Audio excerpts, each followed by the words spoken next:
good afternoon to you.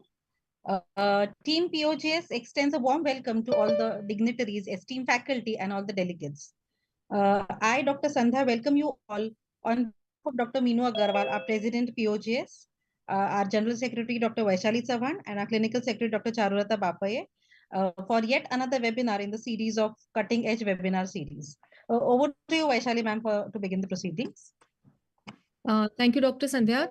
Today we are truly honored that Pune Obstetric Gynec Society is associated with such a big and dynamic society like Bangalore Society of Obstetric and Gynecology. And we are truly thankful that we have chief guests with us, Dr. Sheila Mane, guests of honor, Dr. Shobha Goody and Dr. Vidya Bhatt, and President of BSOG, Dr. Sulbha Rao is here, Dr. Indira Reddy. Shubha Ramarao. Shubha Ramarao. Sorry for that. And other office bearers are also there. We have eminent speakers, Dr. Meenu Agarwal and Dr. Shashikala Karan. So before we proceed, can we go ahead with the inauguration? Mr. Prasad, can we go ahead with the prayer? And then we can make the official introductions.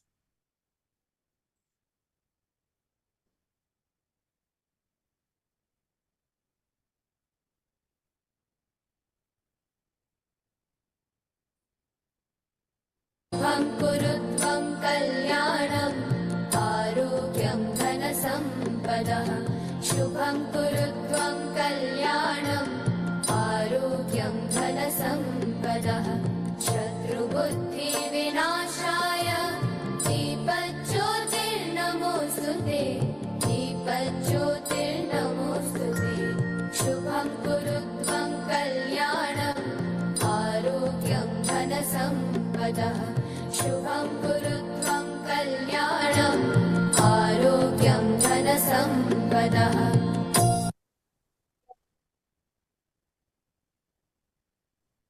Thank you, Mr. Prasad. I would now like to, and during her tenure, Bangalore Society also received the Best Society Award. And in 2005, she was the year that she was president of BSOG. She has been vice president of Family Planning Association of India, Karnataka Cancer Society. Madam, we absolutely love you. So just let me complete in short. Thank you. Madam has been vice president. Also add, after you complete, Vaishali, I would also like to just add one line about Madam. And Madam has spread the message of preventing PPH in each and every corner of India. In fact, PPH is synonymous with Dr. Sheila Mane. And when we have a PPH patient, we remember you, Madam, and then we remember what you have taught us. So truly, Madam, you have, spread so much of awareness and enlightened each and every gynecologist. So truly an honor to have you here, ma'am. Yes, Dr. Meenu. Yeah. So along with all these achievements, Madam is very warm, very kind-hearted, and very generous. So this is I wanted to add in from my heart, Madam. Thank you. Madam, you're on mute. Thank you, girls, for those kind words and nice introduction. And it's I always love coming to Pune because it's like coming to my hometown, because I belong to Maharashtra. So I always love that. But somehow, sometimes this few times I have missed it. And I think today's webinar, Dr. Meenu, you have selected a very good topic that is related to MTP. And I think still there is so much to learn, and particularly I know all the government institutions have the comprehensive abortion care program. And most of them are aware of it. Even the district hospital also have a board. So they are aware of all the regulations. And in fact, I must tell you that all these consultants in district hospital also have to train the medical officers also. So, they know how much to tell the medical officer, and then they also get the consultants. They give them hands-on training also. And all the new amendments which has happened in MTP Act are followed strictly. And in fact, today only I got a call from of the private practitioners saying that, madam, I have a patient of 27 weeks with anomalies which were not diagnosed, and now what do I do? Where do I refer her? So all these doubts. So I think this webinar will definitely throw a light on all these things, because we know that anomalies are also on the rise, and then we have so many IVF pregnancies, even there the incidence of malformation will be more. So what I feel that these type of webinars will definitely help to enlighten everybody. Okay, and I congratulate everybody who is participating in this workshop, and best of luck for all your future endeavors, as well as once again wish you good luck, Dr. Meenu. And I know that you are also a very warm person, that I know. So good luck to all of you, and good luck to all the young talent of Pune. Okay, and congratulations. Yeah. Thank you, madam. Thank you. Thank you very, very much, madam. Thank you, madam, for your blessings and your wishes for us. And can I request Dr. Charu to introduce Dr. Vidya? Dr. Charu to introduce Dr. Vidya. Yes, indeed. It will be my pleasure to introduce Dr. Vidya Bhatt.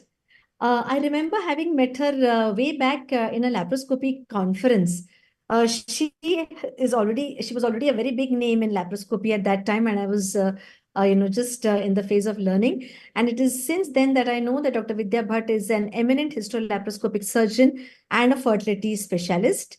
She has conducted more than 200 live demonstrations on laparoscopic and hysteroscopic surgeries all over, contributed to over 45 publications in national and international journals. She's received a large number of awards. And one thing that I'm unable to understand is how Dr. Vidya has been the president of KASOGA as well as the president of BSOG. So that is something that she'll have to explain to us when she starts speaking. She's been the joint secretary of FOXI 2013, governing council member IAG 2020 to 2022, and a treasurer IAG for 2024-25, which is indeed a big position that she's holding. And so she really must be very busy with IAG. And so in spite of a busy schedule, thank you so much, Dr. Vidya, for having joined our webinar. We would like to hear from you. Yeah, just one line about Dr. Vidya Bhatt. We are friends. We have been endoscopic friends for many, many years. And I still remember, I was writing a book on endoscopy, and I told her I want this particular chapter. Within a week, she sent me that chapter, and also another article I wanted. So very, very helpful. If you want something from the point of view of the chapter or something writing, she will send it to you like that. She has so much in her boxes in her library. Thank you, Dr. Meenu. Thanks for those kind words. And thank you, Dr. Charu, for that. Such a nice introduction. Thank you so much. And just the clarification you asked me, KASOGA is total Karnataka state Yes, chapter. yes, And yes. BSOG is Bangalore Society. Oh, yes, I get it. Yeah, Bangalore Society president, and later I became KASOGA president. Right. Anyway, thanks a lot, and it's a joy to be with Pune Society. It's always nice to know, because from Punita madam, Sunita madam to Bharti madam, and then everybody in Pune Society I know. So it's a joy, and just I think in September, Dr. Meenu, you had invited me for a hysteroscopic workshop, and it was a joy to come there and meet everybody. I think I met Dr. Charu also that time, and it was a very nice, interactive, and a very successful conference which you conducted in your society. So I have fond memories of that. And anytime I want Pune people, I meet them. It's a joy. It's like, I think we Bangalore and Pune connect very well. So thanks once again for inviting me. And regarding today's topic, I think it's a very important topic, Dr. Meenu, which you have chosen, because port entry becomes very controversial when people of experience and beginners start doing. experienced people will directly put the trocar. But as a beginner, today I go there and I stand as a beginner to do laparoscopy. My biggest concern is how do I enter? How do I put my port? And this is a very important topic. And Dr. Meenu, you have been into all international associations like ISG, and we are very proud of you that you have been in the ISG and you have represented India there. Very hardly, we hardly have anybody representing ISG, but you have been able to reach there. And I also know that you run great teaching programs, and more than that, you have written a lot of books. So it's a joy to listen to you. And I'm glad you have taken this topic because many people will be benefited by this, both experienced and beginners. So best wishes to you. And I'm sure you should go up the ladder in Foxy also. So I will look forward to see you as Vice President West Zone. Thank you so much. Thank you very much. Thank you, Dr. Vidya, for your kind Thank you, words. Dr. Vidya. Thank you for your time and thank you for being here to bless the webinar. Over to you, Thanks. Dr. My Vaishali. pleasure.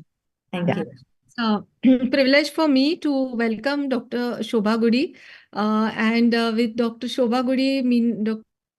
Meenu and I share very, very close relation and memories as we were all co-chairpersons together at Foxy. And when I met Shobha ma'am the first time, I always tell her, I was like truly amazed that how beautiful she is. Not only in her looks, but as a human being also. And with her various dance forms and classical dancing, she is a multifaceted personality. So truly, we are very happy and fortunate to be your friend, Shobha ma'am. And to give a formal introduction, Madam is HOD at St. Philomena's Hospital, Bangalore. She is a postgraduate teacher, examiner. She has been president BSOG 2018-19, and she is assessor of Government of India Project Lakshya. She's board member of FPAI, peer reviewer of Jogi, and chairperson Contraception Reproductive Health ISOPARP 2023 to 25. Executive committee member of Kasoga, and she's editor of Obstetric Hemorrhage, author of Foxy.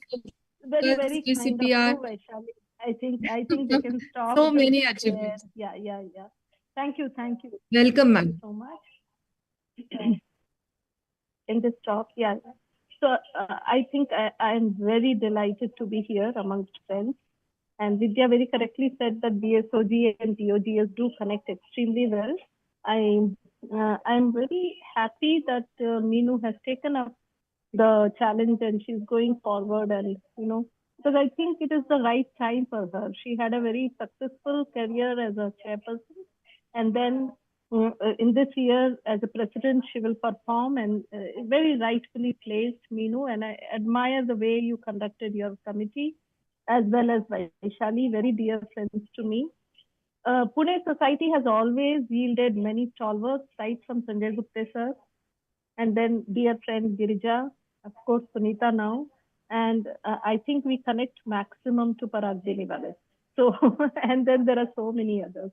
So it's wonderful to be with Pune Society. I still remember the endocrine workshop that Vaishali, organized for me, the reproductive health workshop, and I did implant training with you. It was wonderful. So very aptly chosen topics today, Meenu. I think very much required by practitioners every day. Very clever choice, I would say, as Vidya has also pointed out, that I have heard many experts say that you make an entry and then the surgery, becomes easier. The most challenging is the entry point. Many of us also feel that. So very nicely chosen subject. And of course, the second topic is also today very highly relevant, the intrapartum care, optimizing it. And I'm 100% sure Shashikala will do full justice to it, because need of the hour is to support the mother through labor so that the incidence of cesarean will come down. With that, I think I'll not stand in the way of the scientific deliberation. I'm extremely grateful that you invited me. All the best for all your future endeavors, all of you. And I should not forget that dynamic lady of breast committee sitting there, Dr. Charu, how much how well she has started and how well she is doing. It's amazing to connect with all of you. Thank you very much. Yeah, just following in your footsteps, madam. You have been such a source of inspiration, as Vaishali has said. And genuinely, we look up to you academically and extracurricularly. We see your dance performances, videos, and we really appreciate them immensely. Thank you for being such an Hopefully, I'll be more in academic than dance. No, And I happened to share a Yeah, room yeah. with the madam, and I learned so much about other things as well, with her. So very My similar. submission, Minu, my submission, I being in too many things right now, got We confused understood, about madam, we understood. doesn't matter. because I had to introduce somebody in ICOG. Today we are starting that emergency obstetric. So I fully got confused. Okay. Sorry for I that. know. But again, Smita was once again, introducing wishing for you good luck. tomorrow's webinar. Next topic, I Vaishali. actually called you to I know, warn you. I know. Vaishali, No, I at think that she time, was introducing for tomorrow's webinar. Tomorrow is MTP. I know, I understood that because I had to introduce in ICOG also. So I did that and then came here and got. no problem, madam. We Okay, understood. fine. Thank you. Anyway, all the best. Okay. Thank Yeah. you. Thank you. So we proceed ahead, and we would like to welcome the chairpersons for the first talk, Dr. Shubha Ramarao. Madam is president of Bangalore Society of OBGYN. Madam has been very, very kind to us, and I have been repeatedly troubling her about regarding organization of this webinar. So thank you, madam, for being here with us today. Madam is also a senior consultant and former head of departments at Martha's Hospital, DNB teacher, guide, and examiner, life member of BSOG, AGOI, and BMS, vice president of BMS, and faculty at various national and international conferences. Welcome, madam. Thank you.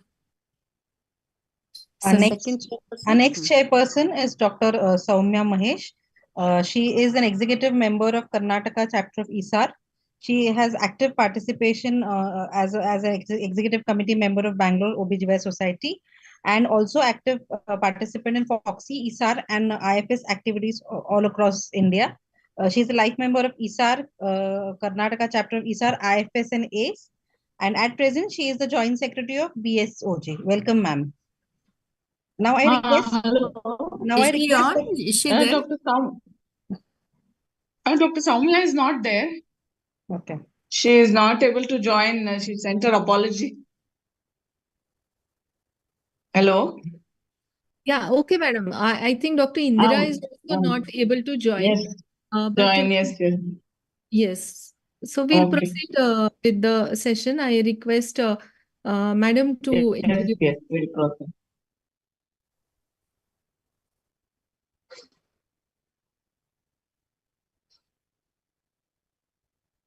Yeah, it is indeed my pleasure. I'm really thankful to the Pune Society for having, liaised with us, the Bangalore OBGYN Society, to have this webinar. And Pune actually is kind of a hometown for me. My sister's been staying there from 1984. So I do come to Pune often. My brother is also there. And Pune is like Bangalore. So you really like that city. And as I can see, the young, vibrant Pune Society is been doing so much work and conducting so many conferences.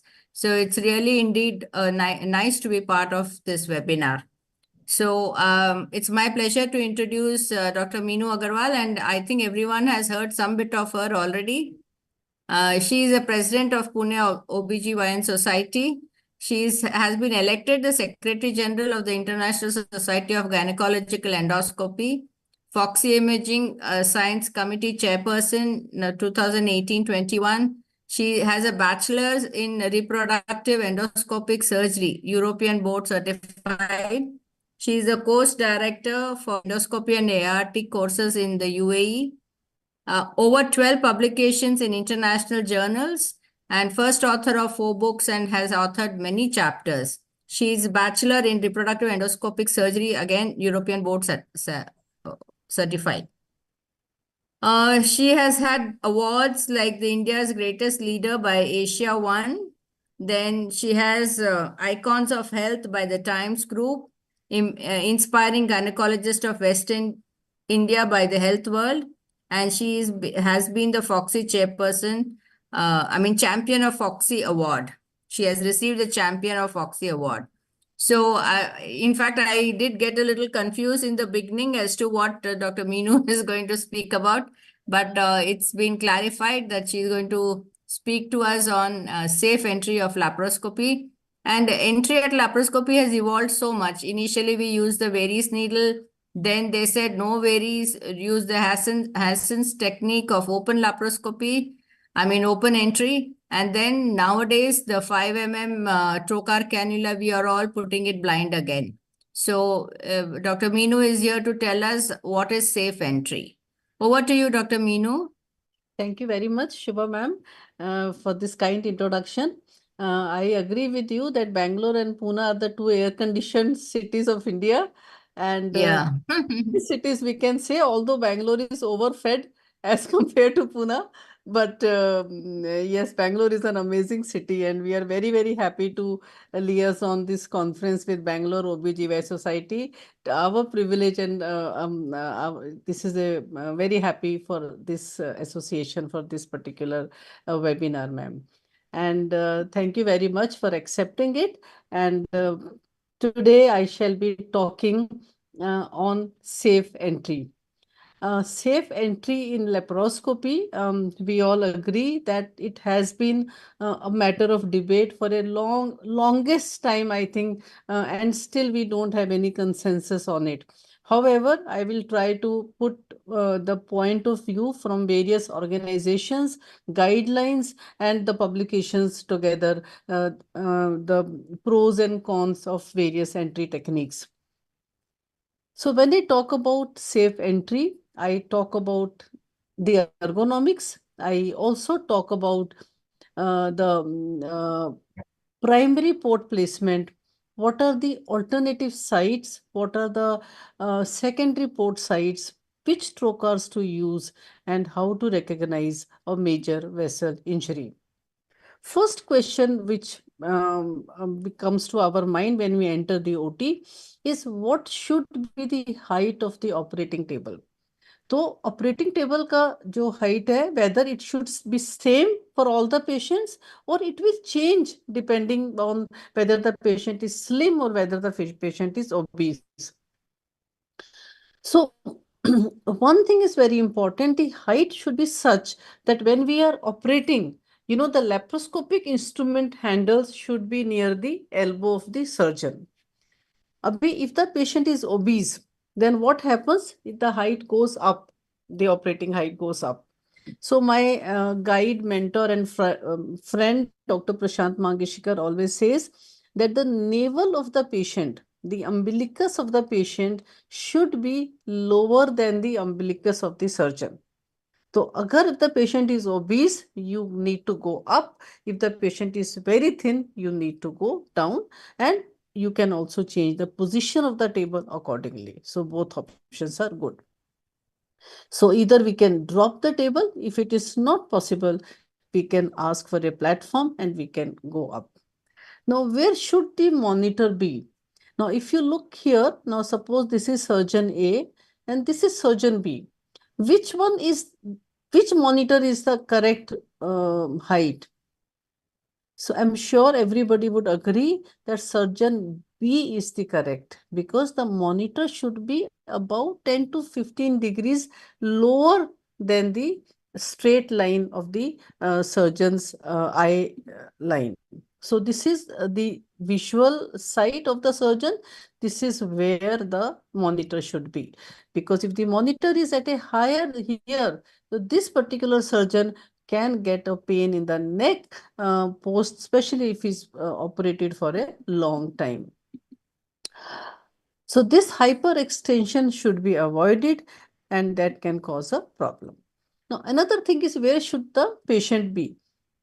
The patient's buttocks should always be coming at the edge of the table, little below the edge of the table. क्योंकि when we give head low, तो patient slightly slides up. Unless you have very high-end tables with those shoulder braces and everything, तो patient थोड़ा सा slide up हो जाते हैं, and then we are manipulating the uterus, especially in a TLH, it can become difficult. So, and if you find that you are not able to manipulate, does not matter, wait for 5 minutes, take the patient down so that your manipulation is comfortable for the person who's sitting at the lower end of the table. Now, where should I insert the port? सबसे पहले, first, the new beginner, especially for the beginner, where should we insert the port? So you put your index finger over the target of the dissection like this, and then where your thumbs meet, that should be the primary port. So if you are dealing with a normal sized uterus or with any just a routine for some diagnostic laparoscopy or something where the uterus size is normal, then this tip automatically comes to the umbilicus level. So you can go at the level of umbilicus. This is called the sniff box. Tobacco rakhe they used to sniff like this. So secondary port, earlier we used to put at the sniff box, but then we will discuss about where to put the secondary port. So if your pathology goes up, you have a bigger fibroid, you have adenomyotic uterus, you want to do a TLH or a myomectomy, then primary port goes above, more above, as depending on the size of the uterus. So when we go at the umbilicus, we go at the base of the umbilicus is the thinnest and the constant thickness point. So you go, first you go straight till when? Till you touch the rectus, okay? And then you go towards the pelvis. I will just show you. So you take an intra-umbilical incision, and blade should always be facing up in the sky. So whenever we are taking incision, and then in an obese patient, you can hold the rectus sheath with the help of 2 LEs. In a thin patient, we can hold the abdominal wall. So this is if any obese patient, this is one way, because in an obese patient, if you hold the abdominal wall, you are only holding the fat. So you are not going at right angle to the rectus. So that is very, very important to understand. Then we must understand that Veress needle should be sharp. You should check that spring action is there, and then you push some normal saline, make sure that the Veress needle is patent. Again, see, this is a thin patient, and now here, if I hold the abdominal wall and I'm going at an angle of 45 degrees, I am hitting the rectus at 90 degrees. If it is an obese patient, then I go straight. I hit the rectus at 90 degrees and then I go towards the pelvis. So this is a very, very important point, especially for the beginners. Very thin patients, you hold the abdominal wall. Even if you're going at an angle of 45, you're hitting the rectus at an angle of 90 degrees. And then, of course, if you can also take an infraumbilical incision, a lot of people like that, semicircular infraumbilical. However, the length traversed in an infraumbilical incision, especially patients with a thin-skinned patient, it is much more as compared to when you're going infraumbilical. Now, why I said in obese patients go at right angle, see the distance traveled at right angle between the base of the umbilicus and rectus as compared to if we go at an angle here at a 45-degree angle. So always go straight here, and then you can take your needle towards the pelvis. So this is how I said in the thin patients directly at 45, in an obese patient, go straight till you till you perforate the rectus sheath. Always use short. Now, when I say trocar means the inner part of the port, and then there is cannula. So we should not actually use the word trocar, we should use the word port. So if you ask the sister, give me a trocar, she can only give you the inside part of it. So the port means trocar inside the cannula, right? So we must use short ports, not trocars, and then extend the index finger till about 1 centimeter or 2 centimeters, depending on how much you are thinking you are going to go inside. A vertical entry, and then high pressure entry in selected group of patients. Now, why we talk about high pressure entry is, what is high pressure entry? Normally, we put the Veress needle, we increase the pressure to about, say, 12, 13, 14, and then we place the trocar. But if the patient is very obese, or if you have had some failed insertions, then we can increase the intra-abdominal pressure up to 25 to 30 millimeters of mercury, and that will increase the mean distance between abdominal wall and the bowel. One, we must tell the anesthetist, see, I'm going to increase the intra-abdominal pressure only for few seconds, or maybe, 30, 40 seconds or 1 minute.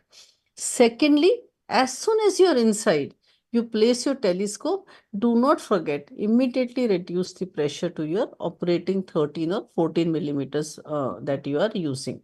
So it will give you a counter traction when your intra-abdominal pressure is high, and you will be able to get in more easily as compared to a low pressure or normal pressure entry.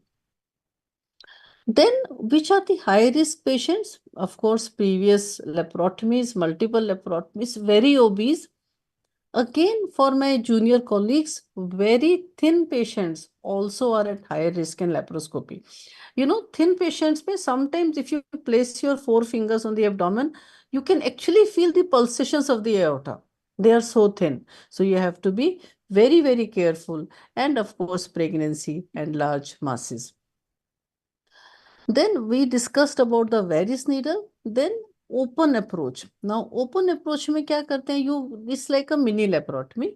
You give a small incision on the skin, then on the rectus, then open the peritoneum, and then under vision you go inside.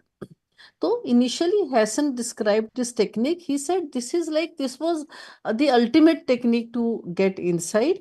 However, when the AAGL conducted more and more studies, they realized that in Hassan's open technique, vascular injury was less. However, the bowel injury rates were almost the same. So even if the bowel is stuck there to the peritoneum, even if you open the peritoneum under vision, there is a possibility that you can still open or damage the bowel.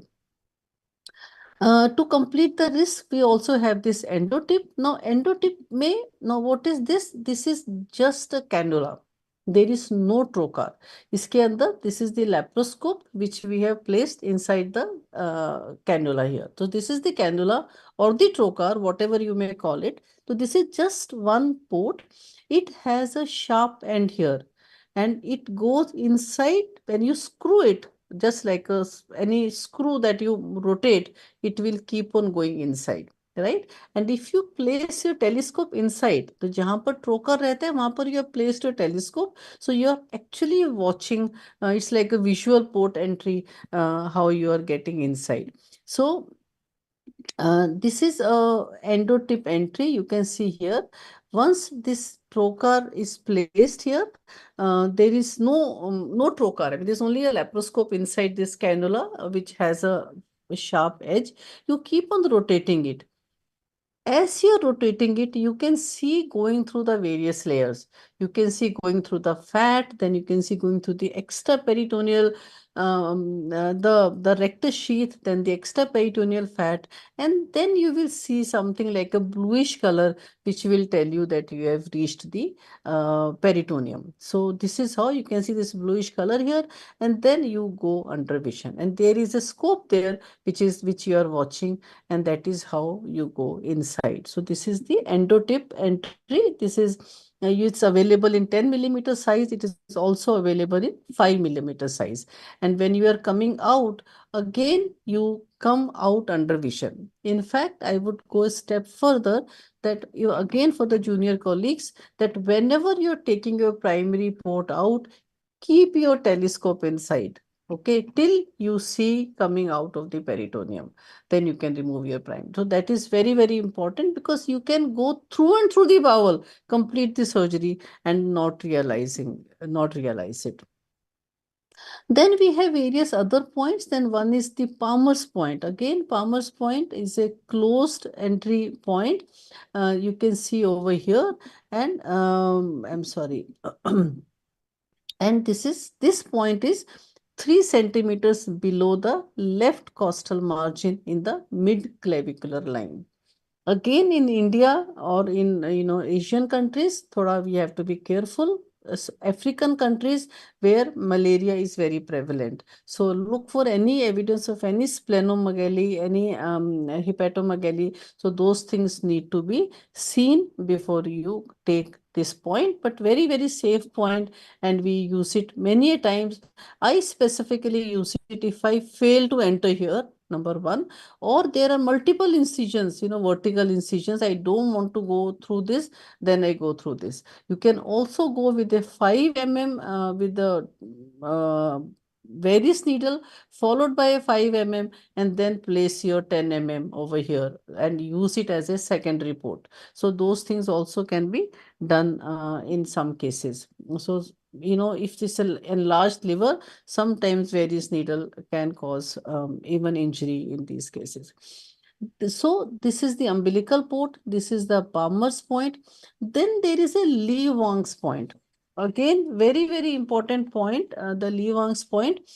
It is the midpoint between the superior border of the umbilicus and the inferior border of the xiphisternum.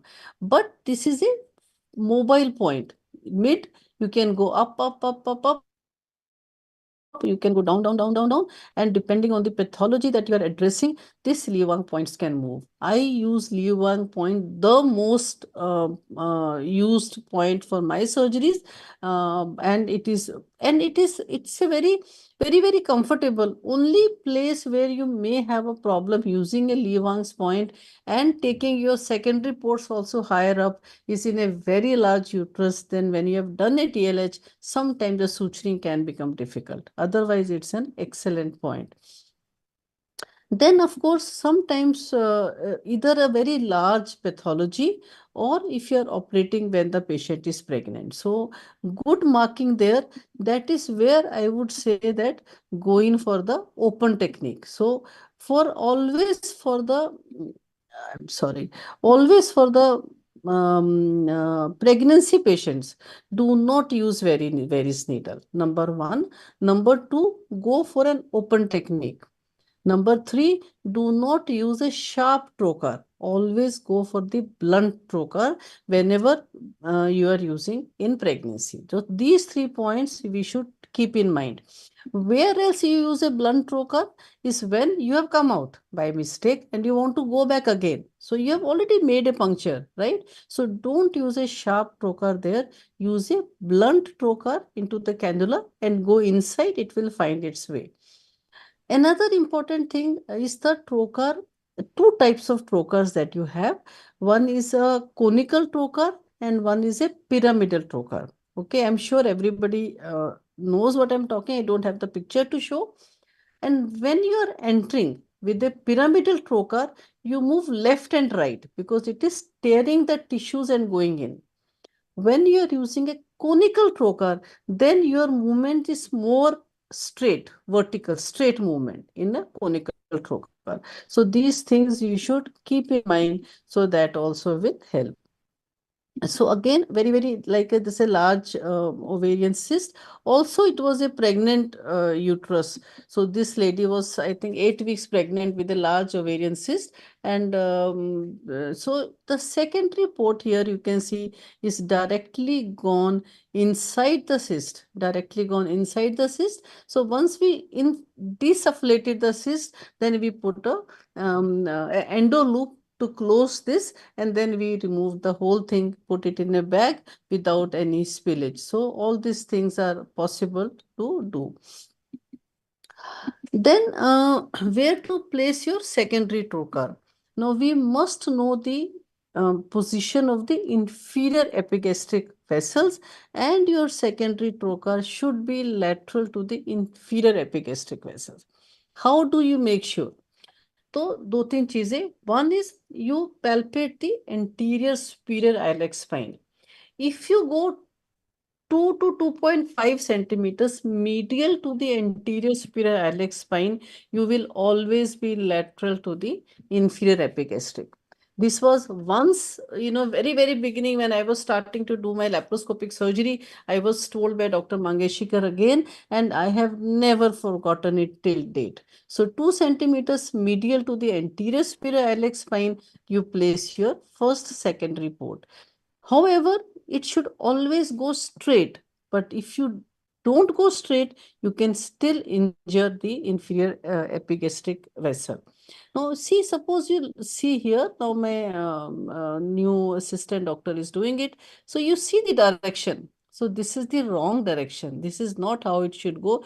It should always be at right angles. So at right angle to the abdominal wall, and don't go like this. If you go like this, you can still bump into the inferior epigastric and can cause a problem. So this is how it should be straight and not going, making a tunnel under the rectus sheath.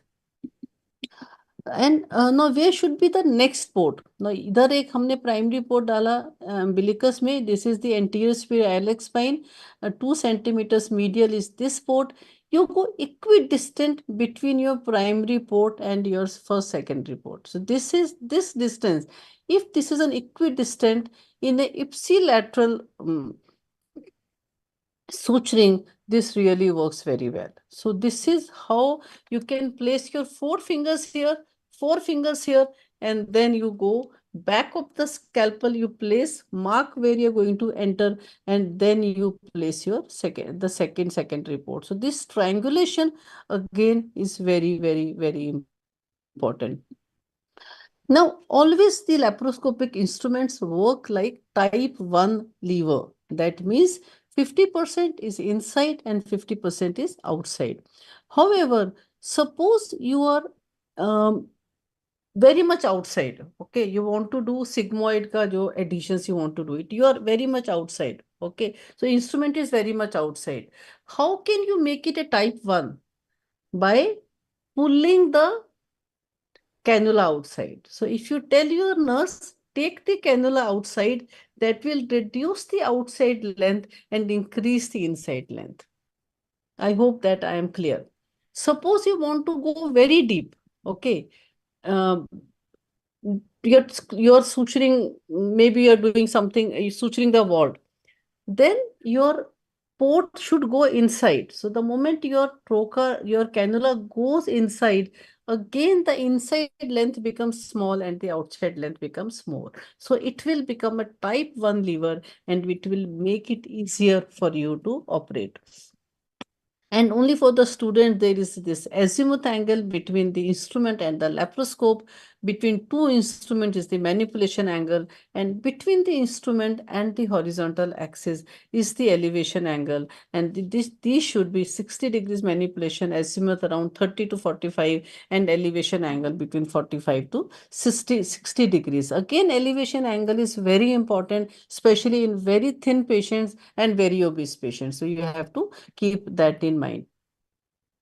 Then, of course, when we are keeping the positioning the patient, always tuck the arms inside. ऐसा करके arms नहीं रखना है, because brachial plexus injuries and paresis are not uncommon. We have seen, I've been doing laparoscopies from late 1990s, and we have seen all these things. Now the things have become much better. We all are exposed to a lot of YouTubes and other way of learning. We probably learned more on patients, which was, of course, not the right way to learn. Sometimes in a very obese patients or patients where you're expecting a lot of bowel additions, or you don't have an assistant. Now, TLH, when I do, I don't take an assistant. I just do with 2 ports. Okay. So if you keep a bolster or a 1 liter ka saline bottle ke upar, you just wrap it in a sheet and place it under L5 of the patient. bolsters say they sometimes complain of backache. Okay, so a normal saline bottle is more flexible, so the backache is much less, and that will help, bowels. Once you place them up, they don't come into your view. So those are some important things that we need to keep in mind. Again, there are other, there was this particular case, and in the end, I would just like to tell about this particular case. It came from UK. They place a varus needle. They thought that the insufflating pressure was high, so they just manipulated the needle and they said, okay, now it is less than 8 millimeters. Trocar placed, but within 4 minutes of trocar insertion, BP was unrecordable. Surgeon ने पूरा peritoneal cavity देखा, no signs of any bleeding inside, and they lost the patient within few minutes of entry. They thought maybe it is some anaphylactic reaction to the anesthesia, but when the postmortem was done, it was a retroperitoneal unrecognized aortic laceration. So what we learn from this particular case, one is that if you have placed the varus needle and the insufflating pressure is very high, do not manipulate the needle. Okay, so probably they should have done first thing was the aspiration. So aspiration में अगर blood आता है, then you close the varus needle, keep it there, ask for a help, and go for a laparotomy. So these are not unknown. This can happen, like, in a big hospital in UK, it can happen anywhere. So we have to be careful. We also have to be careful about failed entries. Suppose आपने enter किया और आपका inter पे आपका main eyes कहाँ होना चाहिए? On the insufflator. If your insufflator is showing 10, 11, 12, that means you are not in the right plane. Right? So the pressure should be less than 8, and then when you start the insufflation, it should go gradually 7, 8, 9, 10, and then uniform distension of the abdomen. Suppose आपने varus needle डाला, uniform distension नहीं हुआ, you realize that you are not in the right plane, you put it again. But when you place your secondary port, when you place your primary port, you realize that you actually went extraperitoneal, right? So that can later on cause emphysema. So very, very important, you place your secondary port extraperitoneally and then remove all the gas, and then you go inside into the abdominal cavity. These small things we need to, of course, take care. And surgeons, should have practice on people, and I would say not now on people, but on simulators and on pelvic trainers. So thank you very much for kind attention. And if there are any questions, we can take it. Otherwise, we can go on to the next very, very interesting talk by Dr. Shashikala now. Thank you very much.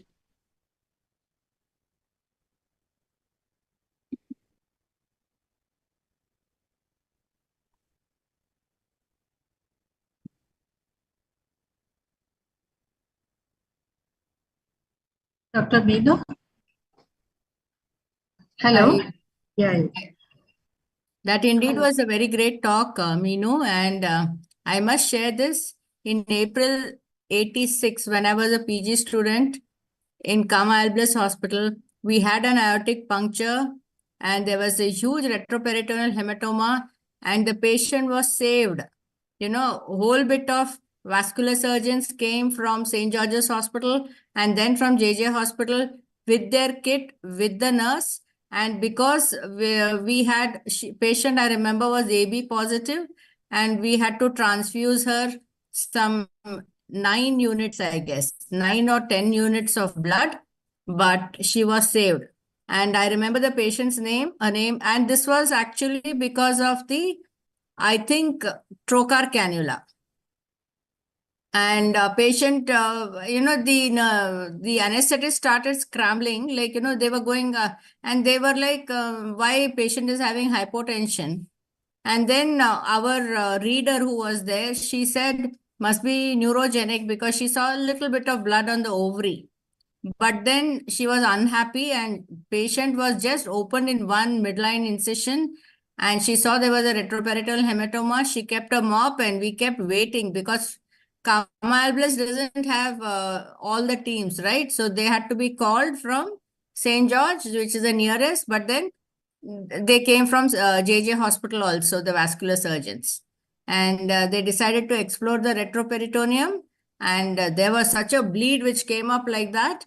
And then they put Teflon felt on it. And the patient was saved. And patient Sharda Devi afterwards told me, and I was the postgraduate who had told her, itna chhed, ye wo, all that. Then she told me, doctor, aapne kya mujhe cheer diya upar se niche tak. You should have told her you met your God and came down. I know. So, can we have one question? Wanted to Yes, ask madam. Meenu something more about the bolster that you spoke. I was really interested that you were able to manage TLH as a single person, without an assistant. That means you were managing both sides of the midline, right? You were on both. So, No, can ipsilateral, you just madam. elaborate about that bolster which you spoke? Yeah. Yeah. So I take 2 ipsilateral ports and I have one person on the camera, of course, but I don't have any assistant on the other side. So in obese patients, you take a 1 liter normal saline bottle, just wrap it up in a gauze and place it just so the pelvis is raised up. So the moment you place the powers up, then they don't come into your view. So it Where do helps. you exactly place? That's what I wanted to know. L5 Under the sacrum, is it? under the sacrum, yes. Yes. So And in the patient will be midline like or on this. one side? On Not one side. a big Beneath bolster, the buttocks. 1 liter bottle. Beneath the normal size. buttocks. Yeah. Beneath the buttock. Just But beneath. there is no other problem due to it, no pressure No, and all no, no. nothing. Because I saw it actually at Shailesh Puntambeka's hospital. They were Okay. using a bolster, so I picked up this tip from him, and then we realized that with the pillow, जो round वाला pillow है, उससे patients were getting backache. Then this normal saline thing is more flexible for the patient. Correct. So then they are not. Pressure points will not be there. Correct. Correct, Because the correct. fluid will shift and be a boost. Right, madam. Buffer. Yeah, correct. That's So right. it is under the L5S1 area. That's That's right. what. And you place it at right angles to the spine, not parallel That's to fine. the Yes, yes, yes. Lamba. right angles to the spine. Correct, correct, correct. Means And it is in right the angle to the midline. length of the table. Huh? Right angle to the length of the table. Right. Correct, correct. And it is not on one side, it is pretty much midline. You don't Midline. want one or other. No, It's a midline. very tiny step. So you do before entry. Before we place the patient, before we take the. And another thing is always we use anti-thrombotic stockings. I'm sure everyone is using that.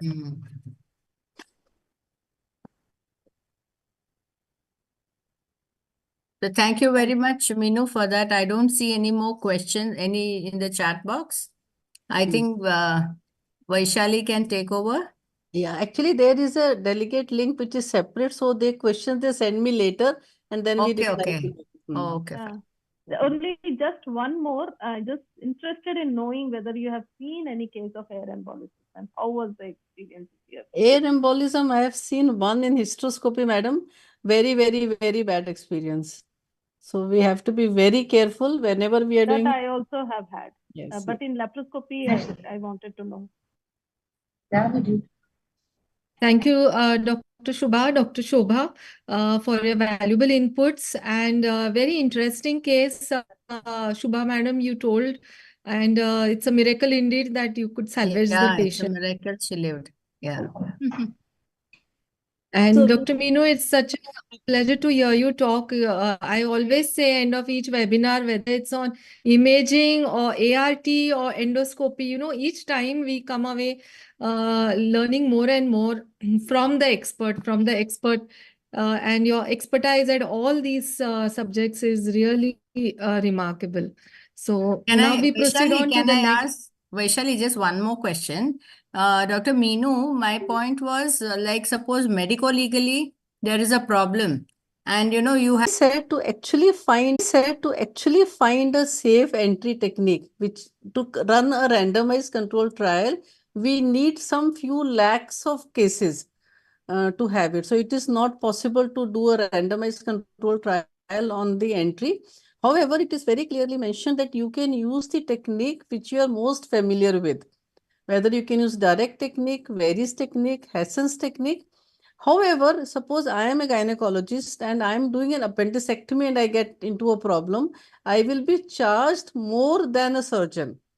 Or a surgeon is doing a hysterectomy and he has a problem, so he will be charged more than a gynecologist for the same complication. Cross specialty practice. Yes. Yes. Okay, thank you. And So, yeah. Thank you, ma'am. Yeah, Thank yeah. And I think the other thing, as you said, is that you know that documentation and what you said about being familiar was what I have seen is gynecologists prefer the veins and surgeons prefer the open. That is what I have seen. Yes, yes. You're But right. correct, isn't it? More often. And I think we also use open sometimes whenever there is a umbilical scarring, etc. We also use, and we use the palmer's joint. So that makes it safer for you. Thank you, everyone. I request Dr. Charu to take over and welcome the chairpersons for next session. Thank you, Dr. Vaishali. After that very enlightening talk by Dr. Meenu Agarwal on safe entry at laparoscopy, we are going to move ahead with a topic about intrapartum care. And to chair this session, we have Dr. Vijay Kumar. Can I have a CV, please?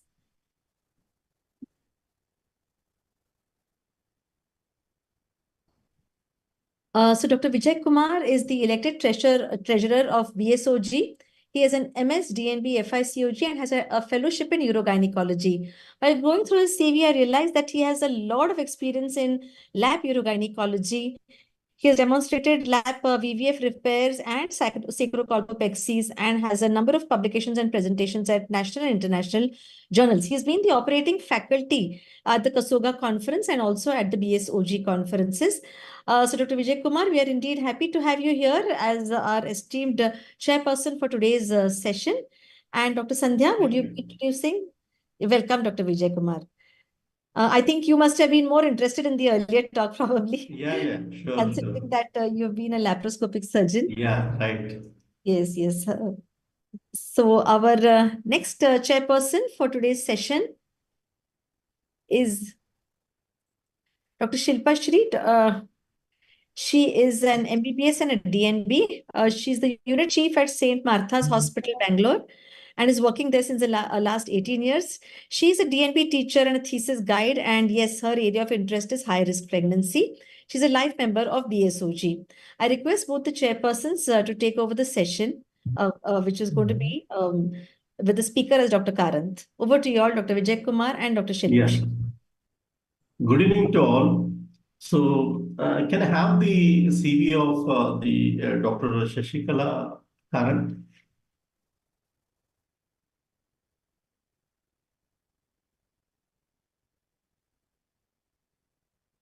Yeah, Dr. Shashikala Karant is a popular gynecologist in Bangalore.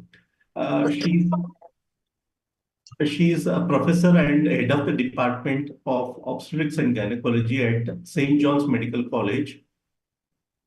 Madam is a member of Organizing Committee of AICOG 2019, faculty for both national and state conferences.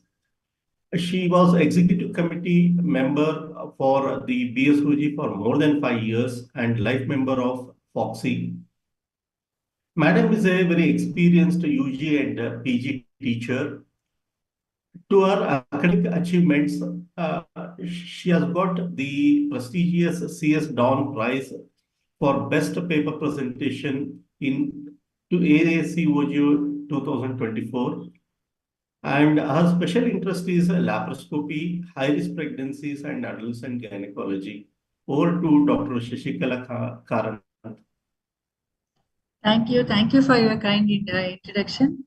And I thank Dr. Shubara and BSOG and Pune Obstetric Gynecological Society for giving me this opportunity. And I'll start this.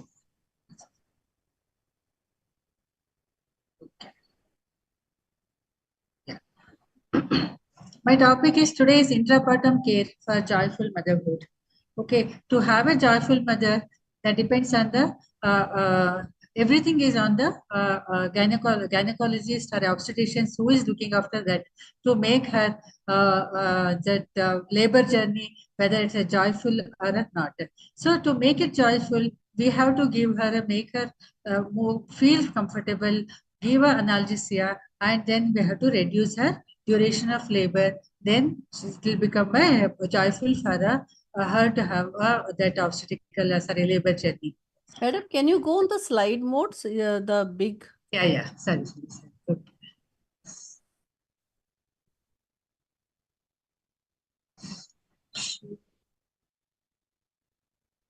Left one, madam. Left from the current slide. Left side. Okay. Yeah. Yes. Yeah. Perfect. So the Christian voice says the delivery of the infant into the arms of conscious and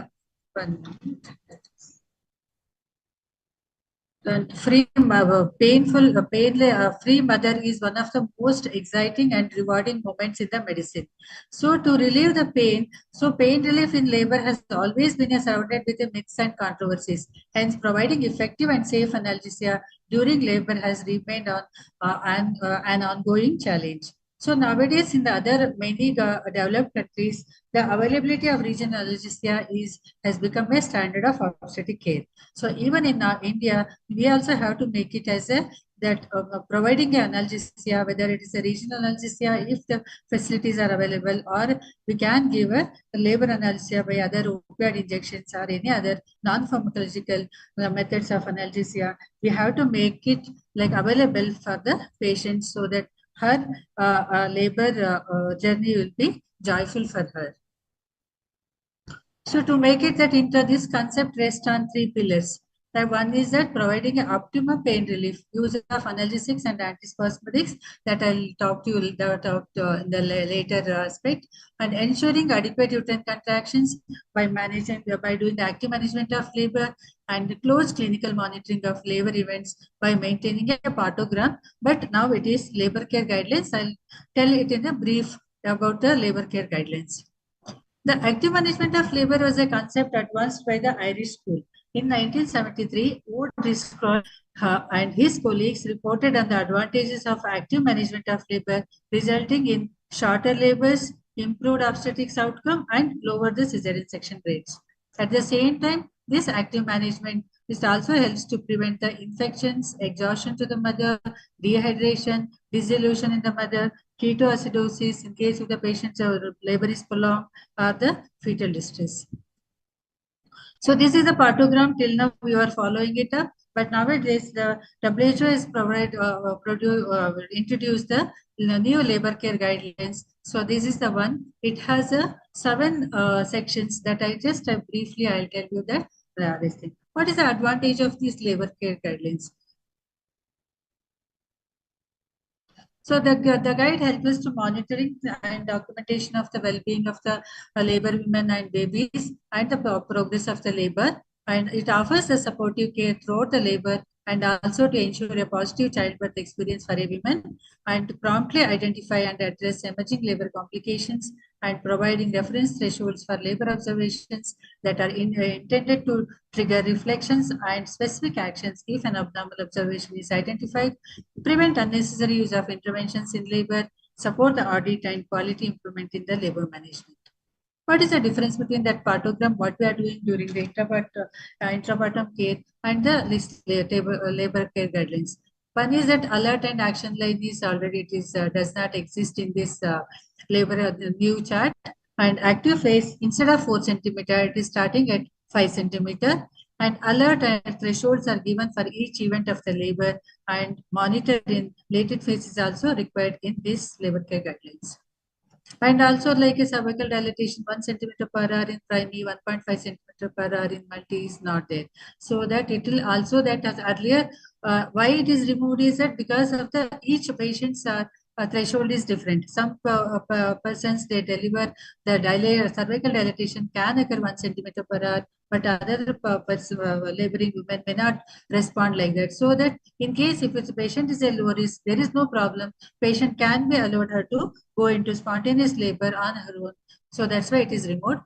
And first stage, it is 12 hours for the primary and 10 hours in the multi after the 5 centimeter of dilatation. Means once if the patient enter into the active labor, then we have to see that 10 centimeter, we have to give a centimeter, 12 hours to the primary and 10 hours to the multi to progress her on their own with monitoring. And second stage duration is up to 3 hours in primary and 2 hours in multi in absence of fetal-maternal distress. And 2 selections have been added to document supportive care and the shared decision. This has a 7 sections. One is that as earlier we are doing like identifying information and labor characteristics at admissions, that earlier also we were doing it, and supportive care and care of the baby, care of the woman, labor progress, medications and shared decision making. Just briefly I'll tell. This is that what we are writing all the demographic profile, and then any risk factors are there, whether membranes are ruptured or the timing of the date and timing of the rupture or date and timing of active labor diagnosis, and completed with the information obtained when active phase more than 5 centimeters confirmed. This is a supportive care. This is the important things what you have included in this labor care guidelines. That is to feel the patient comfortable. That is labor companionship. Patient may be alone, means like patient maybe her relatives, maybe her husband, or maybe her friends or a mother or sisters, somebody who can comfort with. She can stay with the patient, laboring women, so that she feels comfortable and we can make her life comfortable during this journey. And access to pharmacological and non-pharmacological pain relief that I'll discuss later, and ensuring women are offered a oral fluid. We need not will keep the patients NPO or anything. Will allow her to have oral fluids, and techniques to improve the women comfort, encouraging women to be mobile during the labor. Care of the baby, that earlier also we were doing. That well-being of the baby is monitored, regular observation of the fetal heart rate, then decelerations, color of the amniotic fluid, fetal position, molding of the fetal head, and development of caput succeedinum written as per the when you are monitoring. So this is the section 4. It is mother monitoring the pulse, BP, and temperature and urine. And again, urine, we have to see the urine and the acetone whether it is there or not. Then section 5 is the labor progress. Labor progress aims to encourage the systematic practice of intermittent monitoring of labor progression parameters, and also is recorded on the regular observations of the frequency and duration of contractions, cervical dilatation, and descent of fetal head. So earlier, like we used to have that 1 centimeter per hour, and then monitor the uterine contractions good, and good uterine contractions are mild, moderate. But here it is less than 2, more than 5 contractions per 10 minutes. We have to write. For more than 5 are continuous obstructed labor or hyperstimulation, it indicates. Duration less than 20 or more than 60 seconds. Inefficient if it is less than 20, more than 67 seconds. We have to say that it's hypertonic contractions. It has to be entered. The alert values for cervical dilatations, once if the patients enter into the 5 centimeter. So once if it is more than 6 hours for 5 centimeter, that is to be alert. For the 6 centimeter, it's more than 5 years, 7 centimeter for more than 3 hours, 8 centimeter more than 2.5 hours, 9 centimeter more than 2 hours. The second stage, more than 3 hours in nullipara, more than 2 hours in multipara. Make sure that fetal heart rate is normal. Then the section. The sixth section is that we have to medications. What are the medications we have given that we have to enter? Whether patient is received oxytocin, medications, and IV fluids. How much is we have added the oxytocin in how many units we added, how many drops it is going. Medications, whether patient has received any analgesia or not. IV fluids, how much we have given. All these things has to be added. The section 7, this is the sphere decision making. So this is the one that, and then the companion thing. These are the 2 important things here. Once the patient is not progressing, or if there is any problem, that time we have to aim to facilitate continuous communications with the woman and her companion, and the consistent recording of all the assessments and plans agreed. So whenever there is a problem, you should tell these are the things that are happening. So what we are going to do? We can involve them there to by taking the decision whether they want to continue the labor or they want to go for a cesarean section. Or in case if there is any, for example, in case if there is any mild degree of meconium is there and she's almost 4 to 5 centimeter dilated. So that time we have to explain all the probable complications. In case if they want, will encourage to go for a normal delivery, but we have to tell them that what are the problems can occur later. So that we have to explain, and then we have to make them take a decision, which involve in taking a decisions.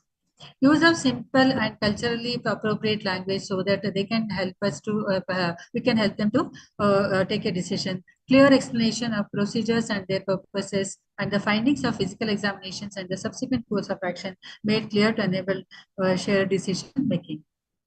So in all these things are the sections are there in the labor care guidelines, how we are maintaining the partogram. Now what is the recommended for in the first stage, second stage, third stage? So that auscultation and admission and every 15 minutes, PV at intervals of 4 hours, epidural analgesia or any other labor analgesia methods we are using, relaxation and manual techniques for the pain relief, maternal mobility, oral fluids and the parenteral opiates. And not recommended is continuous CTG, IV fluids routinely, active management of labor, routine or early mammotomy plus oxytocin, antispasmodic agent for the prevention of delay. In second stage, auscultations every 5 minutes per position. The patient need not be in a first now lie down at the table. If the patient wants to sit or if they stand, and that patient's choice, even upright position but standing, that is also will be encouraged. Pushing, encouraged and supported to follow their own urge and preventing the perineal delay. Not recommended is routine liberal episiotomy and the application of manual fundal pressure to facilitate the birth. Third stage, uterotonics to prevent BPH, that is oxytocin, usually active management of third stage we are giving. In case if we are not, it's not available, then we can use the methyl ergometrine or symptometrine or oral misoprostol can be used, or a vaginal rectal misoprostol can be used. Delayed cord clamping, not be there, not before 1 minute. You have to count, or delayed cord clamp not before 1 minute, or we can wait for a stoppage of the cord pulsation and controlled contractions to deliver the placenta. The not recommended is sustained uterine massage is not recommended as a part of to prevent the PPH in women who have received prophylactic means like active management of third stage of labor. So at the end, labor and childbirth should be individualized and women-centered. No intervention should be implemented without a clear medical indications. Interventions that serve an immediate purpose and proven to be beneficial to be promoted, and positive childbirth experience for mother, child, and the family. So it's a program labor. So that is what we are doing it. So the few studies that shows that it's a program labor. So this program labor helps to reduce the pain and reduce the duration of the labor, and then the reduction in improvement in the maternal and neonatal outcome. So first I'll tell about what are the pharmacological method of the analgesias available. One is non-pharmacological and another is pharmacological. That is, non-pharmacological methods are transcutaneous electrical massage, water bath, intradermal sterile water injections, acupuncture, hypnosis, water immersion during the first stage of labor reduces the use of epidural analgesia. All may be beneficial for the management of pain during the labor. And parenteral narcotics, what we are also using it, that systemic opiates, it's using since 1940 and are the most widely used analgesia, labor analgesia. That is pethidine, and it's an opioid agonist, is the most frequently used opiate worldwide, and its effect on progress in contentious. Progress of labor is contentious. Benzodiazepines used to counteract delirium can cause neonatal respiratory depressions, and its usage in labor should therefore be discouraged. Ketamine, sometimes they use this in the, even one of the studies shows that they are using the ketamine, promoted by some clinicians as a sole anesthetic for labor pains, is not as safe, as the laboring mother often requires anesthetic doses that may be compromise the airway. Other parenteral narcotics like fentanyl highly lipid-soluble synthetic opioid with analgesic potency of 100 times that of morphine and 800 times that of petitine. Its rapid onset of action within 2 to 3 minutes after IV route and short duration of action without no major metabolites makes it superior for labor analgesia. It can be administered boluses 25 to 50 microgram every hour as a continuous infusion. Sometimes it can be used as a patient-controlled IV analgesia. Now it has come as a, it is a thing that it has come in the, now so many papers also there. That is nowadays the patient can use in case if she requires, then that time she can take the bolus, otherwise she need that. And inhalation methods, that is the one that Entonox, the only agent that has survived in the test time is nitrous and oxygen mixture, that is 50 to 50 mixture of oxygen and nitrous oxide. Other agents that have been tried in the recent years are the volatile anesthetic agents, sevoflurane, isoflurane, and the enflurane. But Entonox is the only one it's survived in the nowadays recent years. Many hospitals, they have a Entonox as a inhalation method for the labor analgesia. So now if you go for a few studies, they show that programmed labor. So the selection criteria is like a primary, multi, more than 38 weeks, low risk patients, presence of anesthetist and neonatologist should be there. And consent has to be taken during active phase. We have there given no identifiable medical or obstetrical complications, primary gravida with singleton pregnancy, and admission NST should be reactive.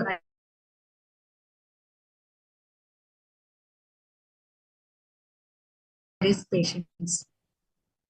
So what they done is they have done confirmed the findings like cervical dilatation more than 3 centimeters, the cervical effacement more than 50%, uterine contractions come to frequency at 3 to 10, at least for 35 to 45 seconds, and head should be engaged. There should be no clinical suspicion of CPD, and patient may have sure drain. So what are the medications used for this program? The combination of the drugs used and provide effective pain relief, coupled antispasmodic drugs for the help for the cervical softening and yielding and dilatation to moderate driving forces. The advantage of this protocol is provides with benefits of drug synergism, while at the same time restricting the dose of drugs to minimal amounts commensurate with achieving progressive labor, while at the same time safeguarding the mother and her fetus. So usually first what they do is usually in the program labor, they'll start the IV line, IV infusion with the 5 units of oxytocin, 5% ringer lactate solution at about 20 drops per minute. Ensure that the pains are optimal, that is 3 to 4 sustained pains 10 minutes. If necessary, they may add 2 more units of oxytocin to drip or give a tablet primipras 0.5 milligram orally every hour. Ensure optimal pains resulting in progressive labor. Dilute an ampoule of that is to maintain the uterine contractions. And to labor analgesia, they have tried dilute an ampoule of 30 milligram of pentazocine or a 14 with a dilute like normal saline or a distilled water in a 10 ml of dilute or pentazocine or a 14 or a diazepam. They all are diluted in a 10 ml of normal saline or a distilled water and administered 1/5 of each drug. That is 6 milligram of pentazocine. That is 30 milligram pentazocine is diluted in 10 ml of dilute. So here it's 6 milligram or 2 milligram of diazepam. Slowly in a bolus form through the tubing in the infusions line we can use. And start the IV, that's the same thing. And observe the progress of labor by charting the maternal and fetal parameters every hour or earlier if indicated, and assess the progress of labor on basis of cervical dilatation and descent of the fetal head as documented periodically on the photogram. So when patient is advanced labor, fetal head pressing down on the pelvic floor, patient starts complaining of severe pain or a bearing down. That time, the cervix is often almost 7 to 8 centimeter dilated. That time, they have administered injection ketamine if required. So anesthesia, the advantage is that proven obstetric analgesia is anesthesia. If they are using means like other than the ketamine, then we can use as epidural anesthesia, and places where epidural anesthesia cannot be provided, tramadol and other opioid analgesics can be used, and ketamine is as a dissociative anesthetic gaining popularity as they provide excellent pain relief and patient satisfaction. It can be used only during the second stage. And level of analgesia, they assessed on based on the no pain relief is a 0, 1, 2, 3, depending on the mild to excellent pain relief. So what are this programmed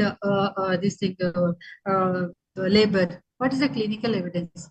The one studies have done with the 200 group in each group. The vaginal delivery was 88 and then the 170, 140, I think that is. And spontaneous and assisted labor is about 121 and 120. Low forceps. So that here it is mainly the main duration of active phase of labor has reduced and mean rate of cervical dilatation is more, means like the fastest, and main duration of second stage was reduced and mean duration of third stage is also reduced. So pain relief was excellent compared to that the control group. So they say that if you follow this programmed labor, so it may reduces the duration of labor. It it will give an excellent pain relief and also reduces the means like it will be like the maternal and the fetal condition will be good at the end of the day. And the LSAS rate is also less in compared to the less in program labor group compared to the placebo group. So these are the things they have observed in the rate of cervical dilatation, duration of stage of labor, and in the pain relief and complications. So here they showed that the rate of cervical dilatation is significantly faster than the compared control group. Duration of active phase is significantly reduced, and duration of second stage is also significantly reduced. And majority of the patients in both groups delivered vaginally are the 90% of delivered vaginally, 92 in controls. But whoever the duration is less in duration, and the active phase of total duration of the labor is less in study group control compared to control group. So 86% study group has pain relief compared to 22% in control group, and it is statistically significant. Cases had significantly more drug-related side effects like nausea, vomiting, drowsiness that subsided after 12 hours, and no significant fetal or neonatal complications in the both groups. So other studies, they show that there are many randomized control trial. They say that antispasmodics reduced duration of the first stage of labor by an average of 34 to 34 minutes. Mean differences 34 to 34 minutes in mean difference, and 95% confidence interval is about 98 to 76 to 49 to 93. So other study shows that duration of the first stage in minutes, that is in the control group 173, it is reduced to 2 to 343, but the use of antispasmodics, the mean duration of the first stage labor in this intervention group was 74 and 0.34 hours. That is that almost the 98 to 49.93 lower. Duration of the second stage, it is the control group is between 16 to 58, but in the in the study group, it is the mean duration of second stage was 2.68 lower. Duration of third stage is also less. The total duration of the labor and the rate of cervical rate is high in the study group. Single dose of 16 milligram of valatomide bromide was administered via IV route in randomly selected 35 nulliparous and 37 multiparous women in this study, and another prospective randomized control study. The median time from complete cervical dilatation to delivery was 20 minutes in the groups received valatomide bromide, and 25 minutes in the group did not receive any drugs. So median time from complete cervical dilatation to delivery was 20 minutes in groups received valatomide bromide, and 25 minutes in the groups that did not receive valatomide bromide. So this study concluded that valatomide bromide significantly restored the second stage of labor in nulliparous women. So distribution of cases in terms of side effects in the valatomide, that is tachycardia, dry mouth, flushing, fever, headache, nausea, and vomiting are less in compared to in the not receiving valatomide. more in a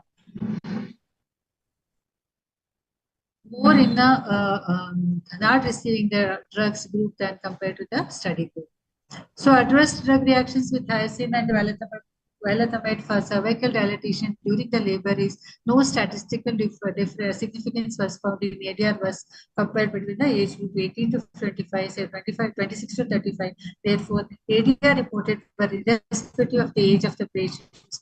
No life-threatening or severe forms of ADR we were seen in hyoscine and valatamide during the cervical dilatations. So the p-value is less. The octaverine and hydrochloride versus valatamide bromide are also compared in the cervical dilatation labor, a comparative study. Even this thing also, they did not find any adverse drug reactions except that headache and cervical pain was less in the valatamide group compared to the drotaverine. So this advantage of this program labor is that shorter labors with a substantial pain relief, significant amnesia of painful events labor, average blood loss was less. The duration of all the 3 stages of labor was markedly reduced. Obstetric management was simplified, and lowering of the incidence of operative deliveries and neonatal morbidity was similar to the control group. Thank you for patient hearing. So here it is. We can see that whether we can use the labor care guidelines or the program labor. That depends whichever we want to follow, we can follow. Thank Thank you. you, madam. Thank you for the detailed discussion on the intrapartum care. You have covered both the traditional method as well as the latest, the applications which are being in practice. I just want to know, is the program labor being practiced at your center? No, sir. Okay, madam. We are always that whatever the traditional one, we are not following it. And This is how? only the studies what they have. That is only that epidocin we are using it for the around the 7 to 8 centimeter dilate. After 6 centimeter, we are following it. Only epidocin we uses. Okay. And even nowadays, the epidural usage of the fentanyl has got very significant effect compared to the analgesia. Nowadays, and the the anesthetists, they are telling that they are going to do that programmed, it's like the patient-controlled analgesia. That is very important, sir, that opioid analgesia, that in case if the anesthetists are there, and then earlier for that, we have required a patient has to be counseled and patient has to undergo antenatal classes, then only they'll give that action. Thank you, madam. If there are any other questions, I welcome. Charu, you want to add something to it? I think it was a very comprehensive talk, and yeah, programmed labor is not something that we routinely follow in our private practice. Most of our patients today are unwilling for the same. Like even if you have a very favorable cervix, and you find you have to speak with them, you have to interact with them, and you say that yeah, we can strip it a bit, but they're not very keen even for stripping of the membranes. They say that they want to go into labor as and. So I think we should follow the trend and we should respect their opinions. And the watchful expectancy, as has been told to us, Yeah. Now that labor care guidelines says that only. Watchful expectancy. Shashika, madam, Yeah. do you think with programmed labors, C-section rates are higher as compared to when the patient goes into spontaneous labor? No, they say it is less, ma'am. It is less compared to that on the spot. Well, they said that it's, I don't know, that the studies only they took. Right. So, but somehow, sometimes you really wonder whether it is really less or whether sometimes, if they go into little hypertonic contractions because of Yes, and yeah. we sometimes Can I end say up in. something? Hello. Yes, That's ma'am. why I was surprised to see that one is that they have already, patient is already on oxytocin. Moreover, they used the primiprost. Primiprost is 1 not hourly. available nowadays. That too 1 hourly they have written, yeah. So now I don't think any of us really uses primiprost. Primiprost, yeah. It's not available. Primiprost is not available at all. Okay. Okay. See, this program labor was very popular some years ago. Actually, when, if I remember correctly, one of the Foxy presidents was Shirish popularizing Daftari it. sir. Yeah, Daftari sir. Shirish Daftari sir was popularizing it everywhere. Yeah. And but I don't think it really took off. It did work for some time, but it really didn't take off too much because you know, it was not easy to administer all those drugs in the labor room. So people found it difficult. Right, right. So currently, at least most of us, I think, are into allowing them to go into spontaneous labor. Though we tend, at least in our organization, not to wait too much beyond 40 weeks. Although Western literature talks about induction waiting till 41 weeks 40, complete. yeah, 42 weeks. They have 42. No. 42. Now there is a change. Can I say something? Yes, madam. Yes, please. Yeah. So now, I think it is I think time that somebody's we, this thing, so, something is on. 39 weeks. Nowadays, they say it is at 39 weeks. It's better. 39 weeks. 39 weeks. Yeah, 39 weeks. And also regarding management of labor, I think it's important to change to the labor care guidelines, the new Yes. one. And, you know, all its components, it really yields very good result if we apply everything which Apply is it. written there. So we have, labor care guidelines with patient waiting and companion and, you know, that Analgesic. not interfering with a lot of time being given for cervical dilatation, etc. The second stage time frame does not change much, but the first the stage has changed. And I think keeping the woman comfortable, happy, ambulant, and pain-free, and well hydrated, we can achieve more. And you were all asking me, no, the incidence of cesarean is coming down if we are applying LGC guidelines directly.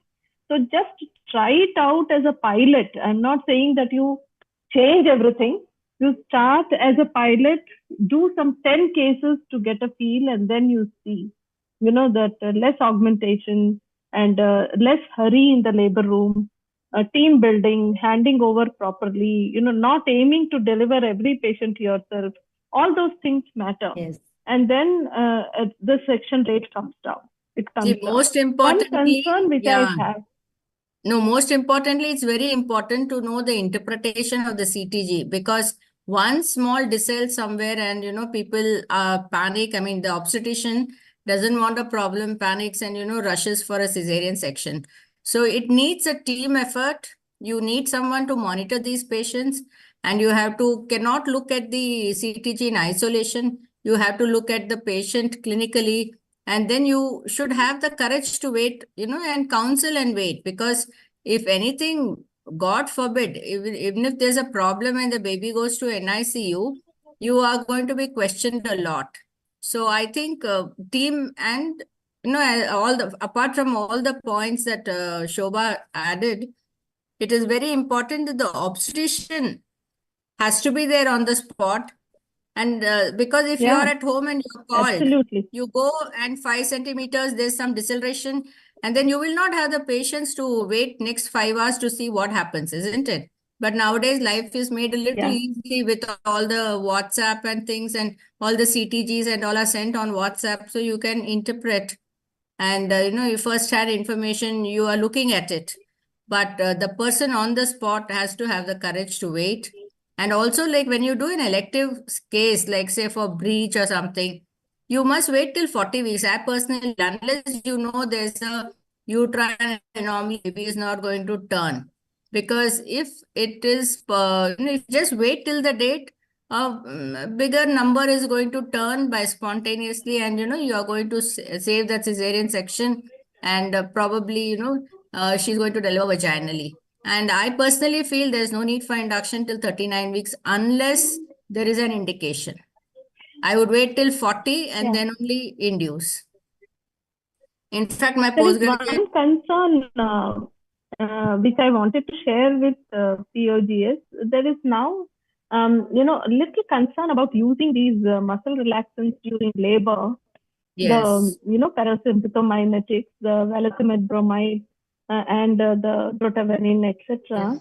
And, some literature is built up that the incidence of amniotic fluid embolism is higher Yes. when these drugs are used. In addition to the ARM and oxytocin and this, all three together when it happens, the amniotic fluid registry shows that there is a little higher incidence, and also that of course it may shorten the duration of labor, but given the LCG care guideline, there is really no hurry to raise the cervical dilatation. There is no hurry to see that 1 centimeter per hour happens. There's no need for that. As long as the mother is doing well, the baby is doing well, the pain is being managed, and there is progress of labor, some progress of labor. Wisdom lies in waiting. So the concept is really rapidly changing towards reducing pharmacological intervention in Labor care labor. guidelines that only says. Yeah, I'm on your webinar, ma. Even though it's a 5 centimeter. Half an hour later. Yeah. Even though it's a 5 centimeter, Yeah. the labor care guidelines also says this. Let the patient dilate on her own and then need not do anything. Correct. Yeah. So correct. So 6 So the centimeter definition is of active active stage. labor. Definition of active labor only Active is labor changed. itself has changed. Yeah, Yeah, the yes, 6 to is the 6 new centimeters. Yeah. 6 is the new 4, right? So only after 6 Correct. centimeters are you going to really intervene or do anything active management. Otherwise, just wait and watch. That is where, if we are waiting, pain relief is very important. Otherwise, the mother is crying, her mother is crying, and people think that, we are giving her too much pain and things like that. So epidural is one thing which will really help in all these things. The main thing I feel is, that patients expect the obstetrician to deliver the baby. अगर Yes. obstetrician 5 centimeter में पहुंच गया, तो she has to either be there till she delivers, or she wants to expedite and so that she delivers and so वो नहीं होना चाहिए, Meenu. So I remember one of my I think that is where we are challenged. Yeah. Correct. One of So my we must consultants, judge and reach. Yeah. okay. So one of my senior consultants used to tell the patient, if you don't see me around, that means everything is going fine. Yeah, that's very true. So the patient would not want her to be there, because if she says that only if there is a complication, I will be there. So I think sometimes that is the reason why we want to deliver the patient fast. So, but it's very true that we can't be there for all the women who are booked under us. That is very true. Correct. That's right. That is why it has to be a team, a practicing One team. assistant, if we have with us, then the patient will develop a rapport with them. So that time they may not expect it. They will expect. Yeah. Thank you, Shashikala ma'am. It was indeed a nice talk, and it is actually a continuation of our labor workshop, which we had just 2 days back, organized by our Shubha ma'am. It was very nice. Almost Had a whole day labor workshop day before. Yeah. So this was a repetition of many of those things. Very good idea of having a labor workshop full day, Vaishali. It was done very nicely, ma'am, by Dr. Shubha and team. Yeah, it was very nice. nice. Came out excellently. Excellent. It was very nice. Brochure, please. We would like. I think I had posted it in some groups. Anyway, I'll post it again. Day before yesterday, whole day we were doing menopause CME. Okay. Menopause with perinatology. Right. And a week before that, we were doing CME on transgenders. So that was a unique program never done before by Pune Gynec Society. We did a camp on transgender for transgender. Okay. Medical camp. Yeah, I think that was in In July, Dr. 5th July or Shubhara. 25th July. We had done a camp for the LGBTQ people. Okay. And it was quite good, but I mean, we didn't do much actually. You can't see them, examine them. They don't want to do all that. Right. Very right. Also had a great Thank you. leadership. We had Thank you for last giving this year opportunity, ma'am. who were born Thank males you, Dr. and Shubhashri. changed their gender to female later on, and they spoke about their journey, how the family, the society, how they were accepted or not accepted, and it was a roller coaster ride for them. So it is very difficult to be born as a male and think like a female and to become like a female. So for lesbians and gays, they remain the same sex. Their only sexuality changes. Here for transgender, their gender changes. So they are males, but the gender, sex is a male, but the gender is not male. They think like female. So You're right. You're right. It's very hard. conflict Very hard was for very, very difficult, very complex for us to actually interpret. Yeah, and Meenu, their SRH needs are also unique, you know. The sexual reproductive healths are also different, very unique. Because they Contraceptive don't needs want are the different. hormonal Some treatments. of them will need contraception. Yeah. Yeah. Okay. So Here today's in Bangalore, webinar in was Ramaiah really nice. Hospital, Very nice. in Bangalore, in Ramaiah Hospital, they do a lot of these transgender surgeries actually. Okay. Reassignment surgeries. They have a full department actually. Oh. Okay. So with that, we come to the A end of our surgeon, and she said to convert male to female is not as difficult, but to convert a female to a male is a surgically. That's a human. So Yeah. for man, it is just knocking out and creating some things, but for the other way is very, very difficult. Yes. Also, the sexuality and the erection part and all of that becomes very difficult. Yeah. So indeed, I don't think there So are any I think questions. I must compliment Meenu for keeping, and Charu, and of course Vaishali, keeping only 2 talks, because it gives a lot of interaction time and a lot of fellowship, right? And we feel more relaxed. Otherwise, if a panel is added on, then we'll be rushing all the time and we'll want to finish and run away. And so this is nice way of conducting, having only 2 talks and relaxing.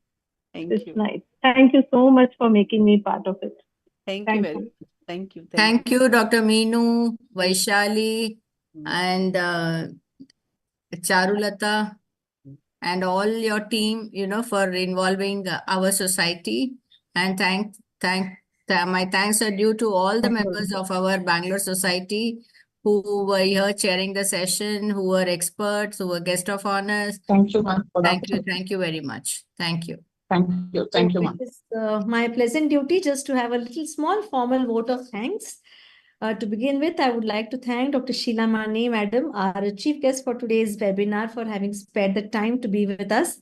Dr. Shobha Goody, Dr. Vidya Bhatt, it was so great to have you around as guests of honor. And as you rightly said, it felt so great to connect after a little bit of time. Thank you for your words of wisdom. Thank you for your blessings and for your support to Dr. Meenu Agarwal's candidature. I would also like to thank Dr. Shubha Ramarao, who I keep meeting very often nowadays, and even with the Rishta program, I'm sure we'll be meeting. Yeah, we'll be meeting. Yes, Dr. Vijay Kumar and Dr. Shilpa Shri for being the esteemed chairpersons. Dr. Shashibala Karanth has been a great speaker, and thank you so much for all your inputs about intrapartum care. And last but not the least, I want to thank our very own Dr. Meenu Agarwal.